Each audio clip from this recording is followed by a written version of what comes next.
Boa noite a todos os irmãos. Vamos dar seguimento à nossa leitura do livro de Números, a partir da continuação desse parágrafo. Com relação à mesa dos pães da preposição, que era um tipo de nosso Senhor Jesus Cristo, em sua conexão com as 12 tribos de Israel, havia primeiro um pano azul e então um pano escarlate, e, sobretudo, as peles de texugos. Em outras palavras, havia aquilo que é essencialmente celestial. Então, aquilo que expressa o esplendor humano e, acima de tudo, aquilo que protege do mal. É o propósito de Deus que as 12 tribos de Israel sejam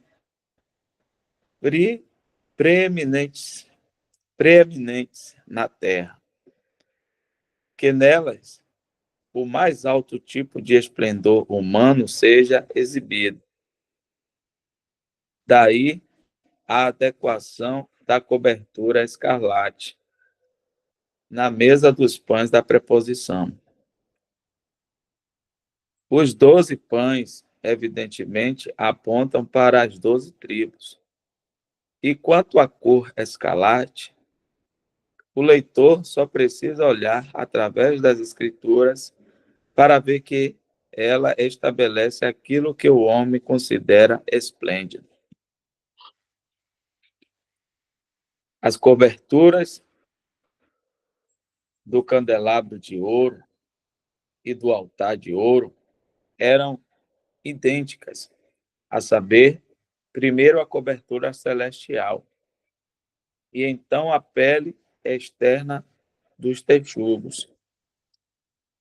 No candelabro vemos nosso Senhor Cristo em conexão com a obra do Espírito Santo em luz e testemunho. O altar de ouro nos mostra Cristo e a preciosidade de sua intercessão, a fragrância e o valor do que ele é diante de Deus. Ambos, ao passarem pela areia do deserto, eram envoltos naquilo que era celestial e protegidos acima pelas peles dos texugos. Finalmente, em referência ao altar de bronze, observamos uma distinção marcante. Ele era coberto de púrpura em vez de azul ou escarlate. Por que isso? Sem dúvida, porque o altar de bronze prefigurava Cristo como aquele que sofreu pelos pecados e que, portanto, empunhara um cetro da realeza. Púrpura é a cor real. Aquele que sofreu neste mundo reinará. Aquele que usou a coroa de espinho usará a coroa de glória. Daí a adequação moral da cobertura púrpura no altar de bronze, pois naquele altar a vítima era oferecida. Sabemos que não há nada nas Escrituras sem seu próprio significado divino, e é nosso privilégio, bem como nosso dever, buscar saber o significado de tudo o que nosso Deus graciosamente escreveu para nosso aprendizado. Isso, acreditamos, só pode ser alcançado por meio de uma espera humilde, paciente e orante por ele. Aquele que escreveu o livro conhece perfeitamente o escopo e o objetivo do livro como um todo, e de cada divisão do livro em particular. Isso terá o efeito abrir as escrituras. Isso terá o efeito de verificar os voos profanos da imaginação. Somente o Espírito de Deus pode abrir as Escrituras para nossas almas. Deus é seu próprio intérprete, na revelação, assim como na providência. E quanto mais nos apoiamos nele, em verdadeiro alto vazio, mais profundo, insigne, insigne teremos tanto em sua palavra quanto em seus caminhos. Portanto, diríamos ao leitor cristão: pegue os primeiros 15 versículos de Números 4 e leia-os na presença de Deus. Peça a Ele para explicar a você o significado de cada cláusula, o significado da arca e por que somente ela foi coberta com um pano todo de azul. E assim de todo o resto. Nós nos aventuramos, confiamos na humildade do Espírito, a sugerir o significado, mas desejamos sinceramente que você o obtenha diretamente de Deus, para si mesmo, e não o aceite meramente do homem. Confessamos que temos um medo terrível da imaginação, e não sabemos se já nos sentamos para escrever sobre a Sagrada Escritura com um senso mais profundo disso, de que ninguém, exceto o Espírito Santo, pode realmente explicá-lo.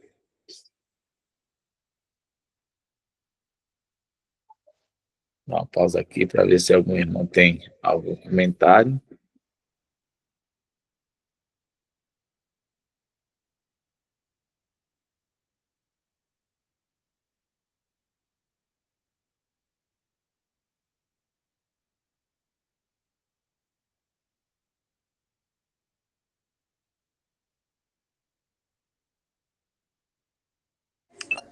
Pode subir, Jefferson.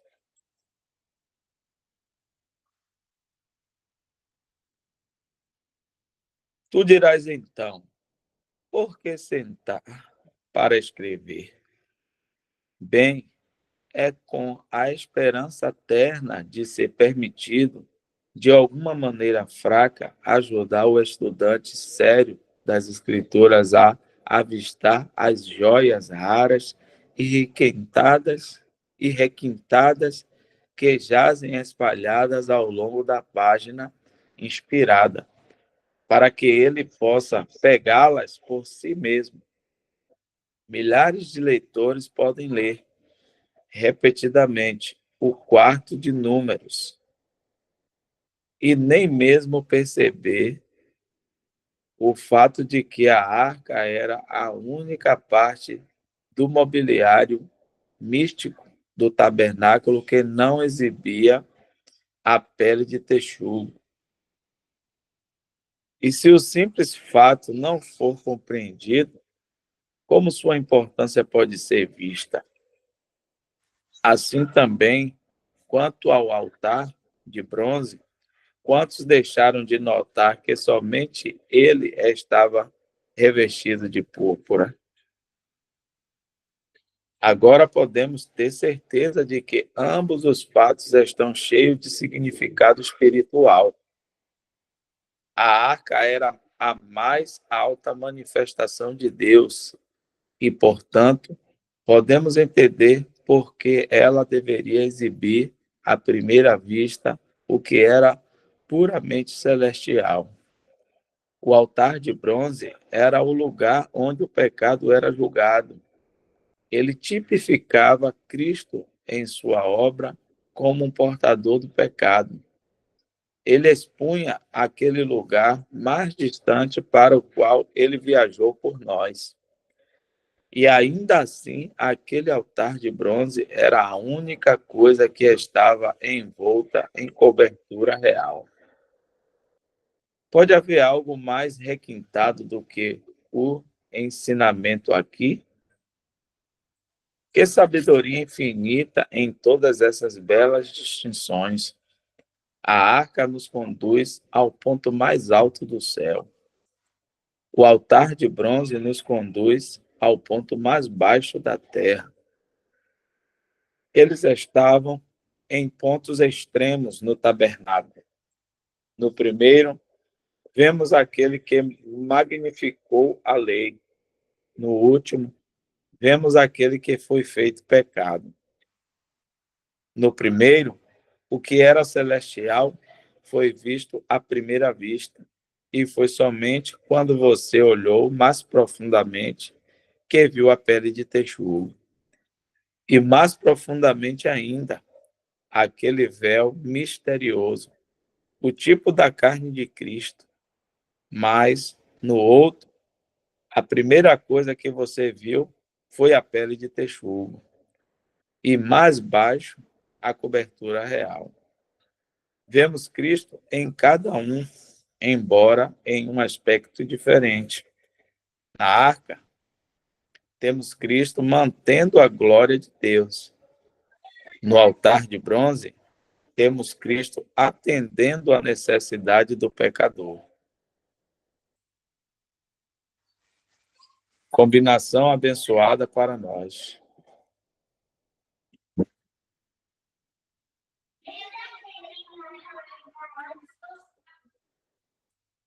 Mas, além disso, o leitor notou que em toda essa passagem maravilhosa para a qual temos chamado sua atenção particular, não há menção a uma certa peça de mobília que sabemos,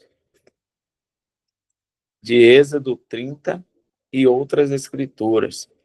Ocupava um lugar muito importante no tabernáculo. Aludimos à pia de bronze, porque isso é omitido em Números 4. Por que isto é omitido em Números 4? É mais do que provável que alguns de nossos racionalistas de olhos aguçados encontrariam aqui o que eles chamariam de erro, um defeito, uma discrepância. Mas é assim? Não, graças a Deus. O devoto estudante cristão sabe muito bem que tais coisas são totalmente incompatíveis com o volume de Deus. Ele sabe e confessa isso, mesmo que não seja capaz de explicar a ausência disso ou a presença daquela coisa em particular em qualquer passagem dada. Mas na medida em que somos capazes, pela misericórdia de Deus, de ver a razão espiritual das coisas, sempre descobrimos que onde o racionalista vê ou finge ver falhas, o estudante piedoso vê joias brilhantes.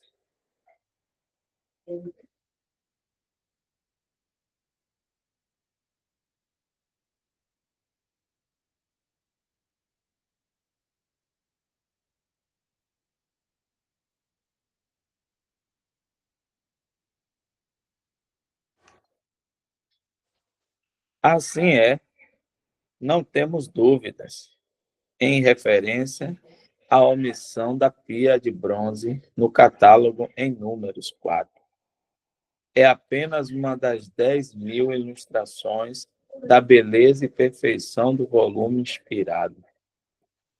Mas o leitor pode perguntar: por que a pia é omitida?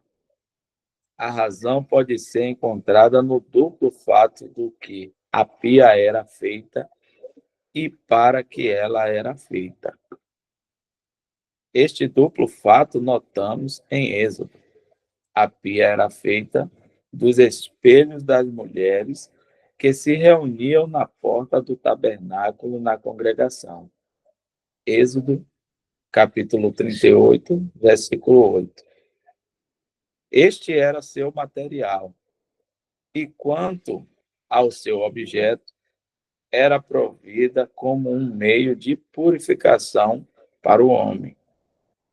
Agora, em todas aquelas coisas que formavam fardo e encargo especial das coatitas, vemos apenas as variadas manifestações de Deus em Cristo.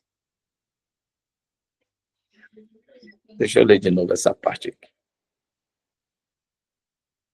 Agora, em todas as aquelas, agora em todas aquelas coisas que formavam o fardo e encargo especial dos coatitas, vemos apenas as variadas manifestações de Deus em Cristo, desde a arca, no Santíssimo de Todos, até o altar de bronze no pátio do tabernáculo. E na medida em que a pia não era uma manifestação de Deus, mas uma purificação para o homem, ela não é, portanto, encontrada na custódia e encargo dos coatitas. Mas agora devemos deixar o leitor meditar sozinho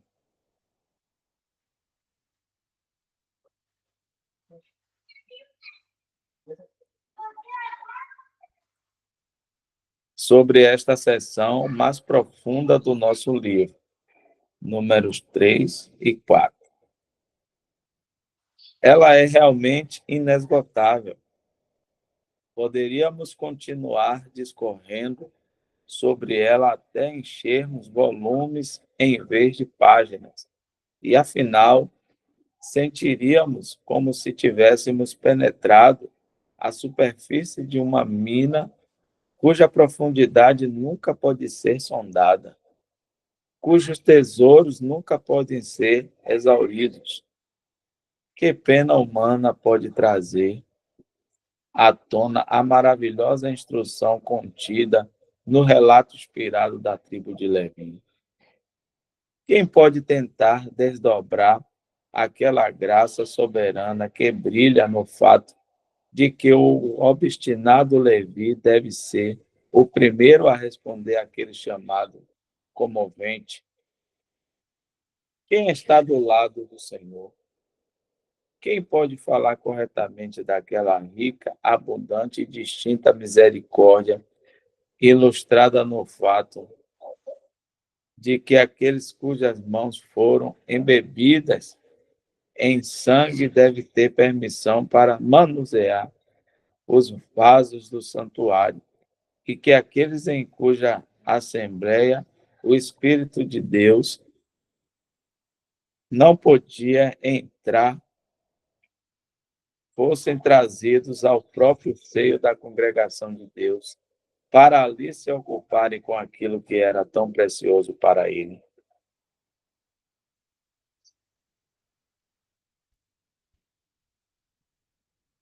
Pode subir, já.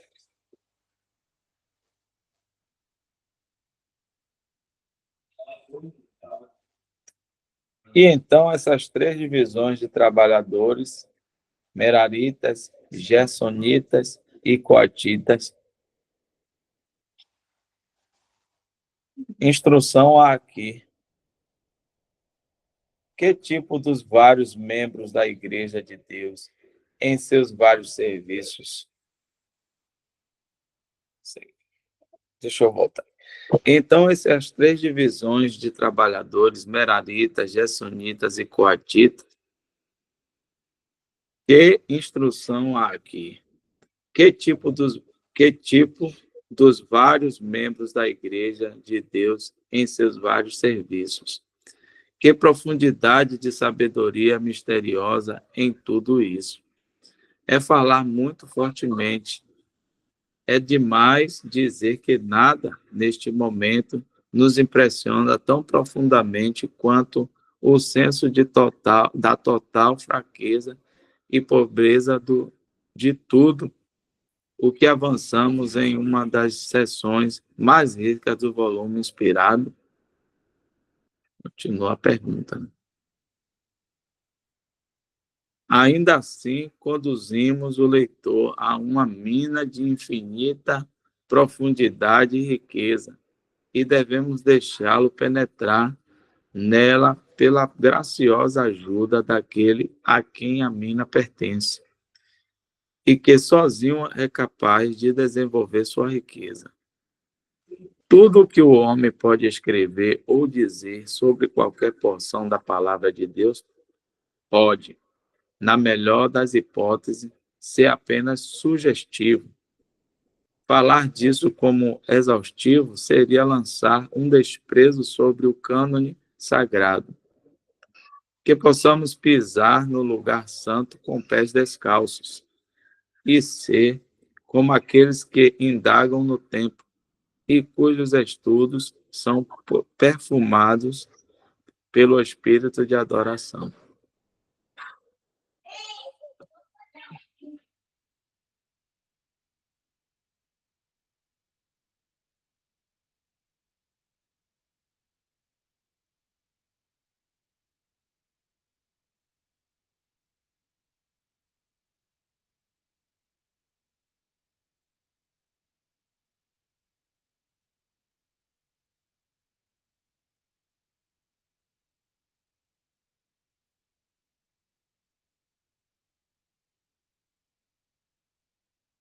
Acabou?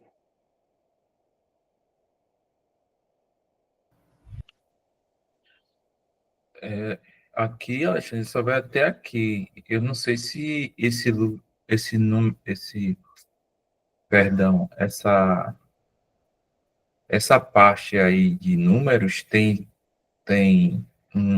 continuação, porque George que compartilhou em partes, né? Aí eu não sei se há alguma continuidade ou se algum outro irmão sabe informar.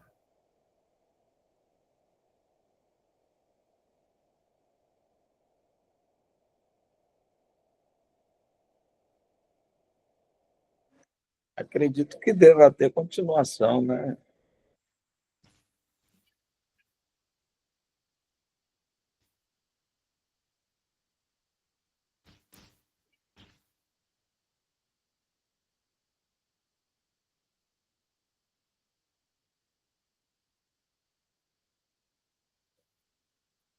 Lá no site, Jefferson, onde foi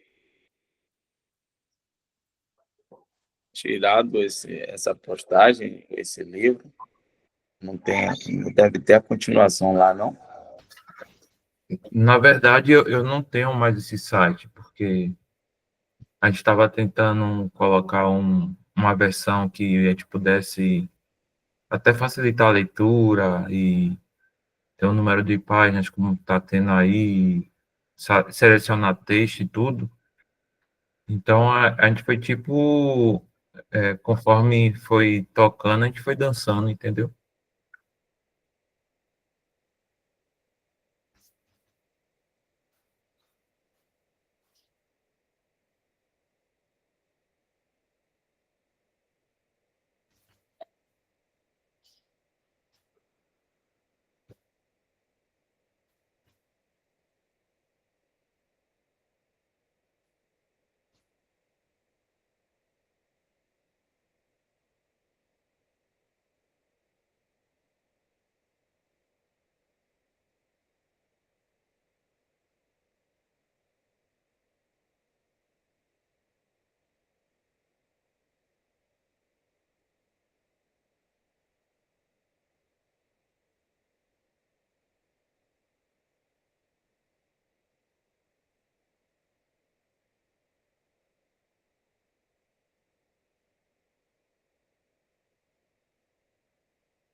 Eu tentei abrir aqui, Alexandre, abri o mesmo livro.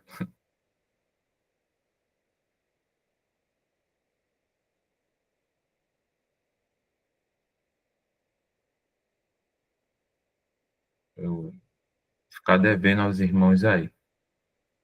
São 8h43. Irmãos, eu vou pedir desculpa aos irmãos, porque eu creio que tem uma continuidade e ainda só que tem que procurar para a gente estar compartilhando. E se a gente for procurar agora, o que vai acontecer é que vai dar 9, já são 8h44. Só se algum irmão tiver alguma versão aí, poder também ajudar. O que é que os irmãos acham? Pode estar, ou alguém tiver e compartilhar, ou a gente encerra, para a gente não ficar aqui sem meditar em nada, né?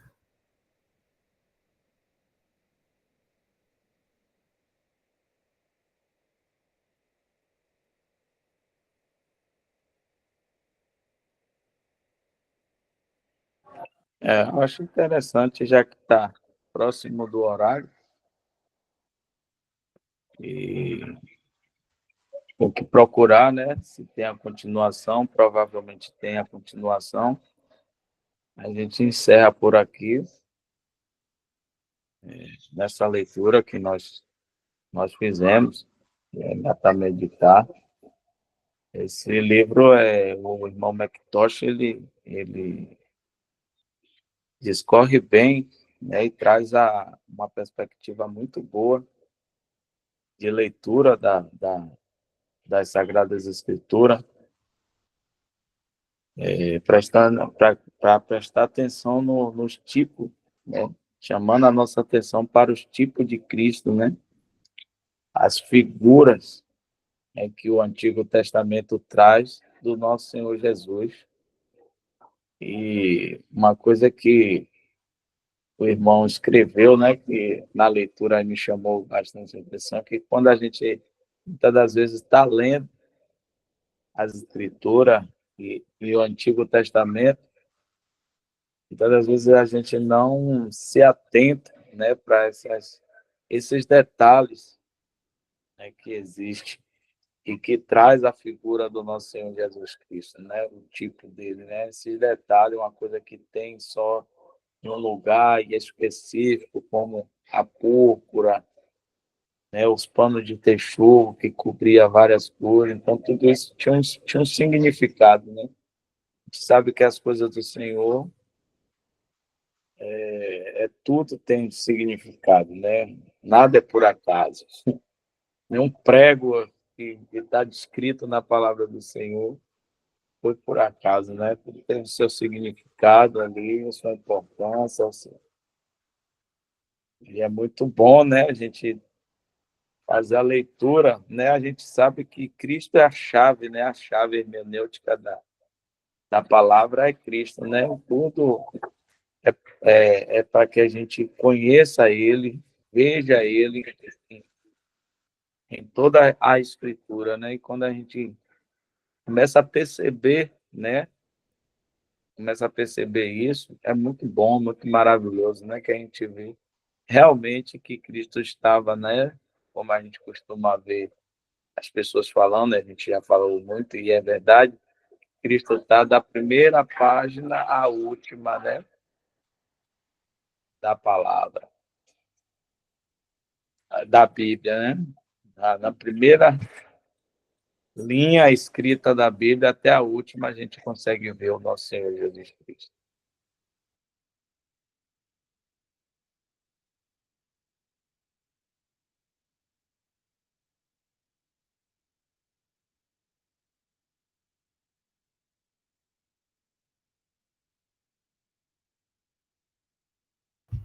Ok, irmãos, vou estar pedindo a Dal para estar tirando a gravação.